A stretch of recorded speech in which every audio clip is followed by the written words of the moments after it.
talk about what we saw also in the Sugar Bowl last night. Oklahoma just ran right past Auburn, final score of 35-19. 10th straight win for the Sooners, and it's got to be one of those what-if scenarios and seasons for the Sooners, don't you think, Shae? Because they went out and they tried to schedule tough games outside of the conference, Right. knowing they didn't have the conference championship. And at the time, losing to Houston wasn't that bad of a loss. They lose to Ohio State.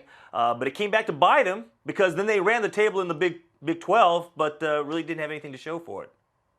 Yeah. I mean, way to go, Oklahoma, for scheduling tough opponents. I mean, this is an argument you can have all season long because it worked out for Ohio State, but it didn't work out for Oklahoma. It's just kind of the way the cookie crumbles. And then it works out for Washington for not scheduling tough opponents. I mean, it just really depends on the schedule that you're given and the way your team is formatted and when the games come, these non-conference games. So sure, they ran the table in the Big 12, but I mean, we talked all year about how down the Big 12 was this year. Oklahoma obviously coming away with the win against an Auburn team, to me, that was just banged up. I mean, Shaun White doesn't get hurt rather in that first quarter of the game, and I think the whole game is completely different. So Auburn, I think, could have, and their best runner was injured as well. So it's just that Auburn team was banged up. I think it was kind of a bad judgment of how good or how bad Oklahoma was. I also think Oklahoma, with all the chants and everything going on around them, were playing with a big chip on their shoulder. I know we're going to get into that in a minute, but for me, I think the Big 12 was down this year, and while they played a schedule, it just depends on when you play these teams,